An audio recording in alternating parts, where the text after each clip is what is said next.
St. Mary of the Woods Sprint Football Coaches Show. My name is Ace Hunt, alongside the 2024 Midwest Sprint Football League regular season champion head coach Blaine Powell. We're presented all season long by Quality Roofing of Indiana. And Coach Powell, that season we just talked about, it goes on for at least one more week, hopefully two. Yeah. You know, we're glad to lock up that number one seed. I mean, you know, winning the regular season title is great too. I mean, that was the first time we've won it, you know, outright. And you know, it's a tough league, and to go through it 6-0 like we did in the regular season is it's tough. And you know, you go through a lot of adversity through a year, and we certainly did that. And really proud of the guys, really proud of our staff, and you know, just ready to, you know, start another week here. Yeah. You know, that was the intensity was definitely ratcheted up on Saturday as compared to some previous weeks. Calumet really, you know, they came out and played hard, but we always talk about starting fast. I mean, it's hard to beat forcing a fumble on the opening kickoff and taking it back for a scoop and score. Yeah, and you know, we talked all week to our guys about, you know, you get in these type of games, you know, special teams is huge. I mean, it makes a huge difference, and you know, to be able to start like that with you know, Brighton Suggs causing the fumble, and then Owen Huff picking it up and running it in like he did, and you know, it gets that momentum going, and you know, it carried on to the defensive side, and then we get the ball on offense and score quick, and you know, get that little buffer there and make them chase the rest of the game is so important.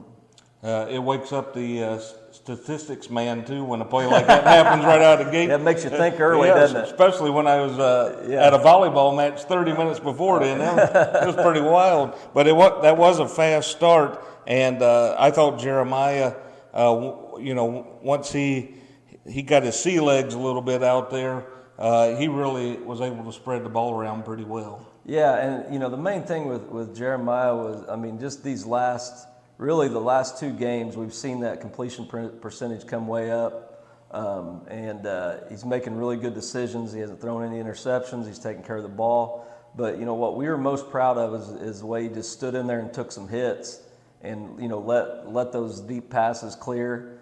And you know, he did a great job. I mean, I can't say enough. I mean, I'm on him pretty hard during games, because we do have very high expectations for him, because he is a very talented young man, and you know, but he stayed in there, stayed with it after a little bit of a slow start, and you know, finished strong, man. I mean, he made some big throws. And Marcus Reese, boy, once he either gets behind the defense or he's able to make guys miss on those short routes, and he can take it to the house at any time. I mean, I saw some teams playing on TV Saturday night that would love to have a guy that can get around the edge like him. Yeah, and you know, he's electric when you get the ball in his hands. And you know, the thing you know, I'm also proud of is just the way we blocked on the perimeter out there for him. I mean, Kyle had a big block on his long run, and then Dev had a really good block out there on a big first down catch he made, and we emphasized that all week in practice too, is how important, you know, perimeter blocking is, and you know, our guys take pride in that, especially Corbin. He's always been a really good blocker out there, and you know, we even moved him inside a little bit this week just to get us another blocker inside in the run game, and but. You know, Marcus says he's a great player, he's a great kid, great teammate, great leader on our team, and you know, he's made some big plays for us this year. And I thought the big plays combined with the fast start, you know, obviously Calumet, their counterplay to number 6 was successful for them, but and they were able to move the ball. But if you're doing it on the ground, the clock keeps moving. It's hard to come back from 2 scores down when you're trying to get it 6 yards at a time. Yeah, and you know, defensively, you know, we were just talking yesterday about the fact that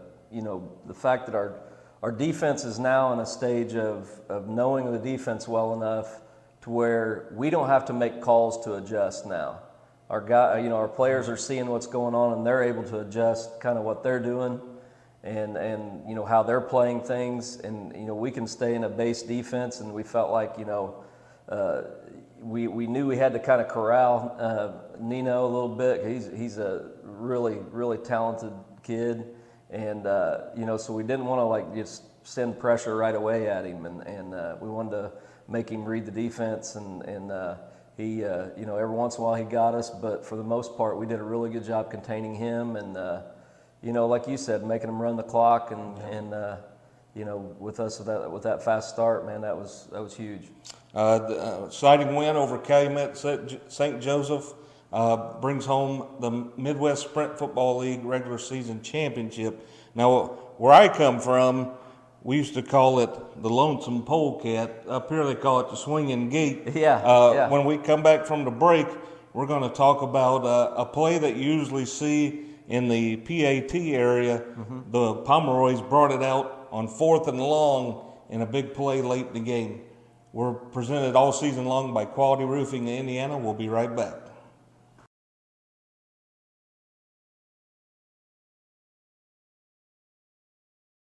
And welcome back to the St. Mary de Wood Sprint Football Coaches Show. And the head coach has corrected me. That Lonesome Polecat Swinging Gate type play at midfield was on 3rd down, 3rd and 3.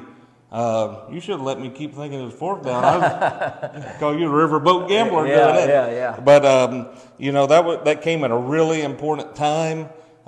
You spread the field wide open. You were able to fake a jet sweep, and you were able to find Corbin Cleveland streaking down the middle of the field. Big touchdown in a one-possession game. Yeah, and those type of formations are in our offense. I mean, we probably have, we have a set of number of plays that we have that, we practice them every week, or some of them every week. Yep. And we felt like if we got a certain look, we could go to that, because we just ran the jet off of it the week before against Walsh for a 1st down on 3rd down.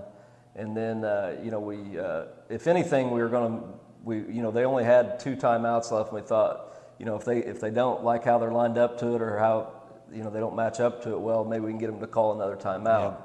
Yeah. They stayed with it. We liked the look we got. They actually covered it pretty good. They scrambled back to it, but that was one of the plays where Jeremiah really stood in there and took a shot as he let go of it. And Corbin made a great catch and great run after, and it's just part of our offense. I mean, a lot of times you can put these formations in and make the other team kind of take 10 or 15 minutes out of their practice to have to learn how to adjust to it. But for us, it's pretty easy. So, that's just something we've always done. Is that obviously, when we're talking no weight limit football, that's something that's usually contained toward the goal line. Mm-hmm. Is that something because of the 190-pound or less that you can run at a place like that? Is it just something you prefer to do? No, it's just something I've always done it. We've always had some, different kind of formations that force the defense to maybe align incorrectly a little bit, and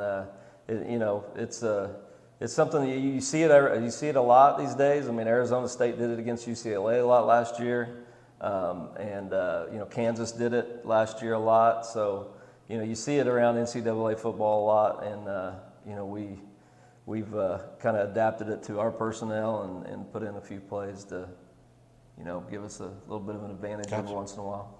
The big win over Calumet. Let's talk about the week ahead. It is the semifinals of the Midwest Sprint Football League playoffs. Midway's coming to town for the 2nd time this year. We met them way back in the season opener in September. And new head coach Albert Kern really had Midway ready to play. They led most of the first half and really gave you a tough test first time. Yeah, they did. They led, I think it was 13-10 at the half, and then we came out in the second half and got a pick 6 right off the bat that kind of got the momentum going our way. They have a strong defense. They played well all year. The thing is, they're starting to figure out their offense a little bit, kind of their identity.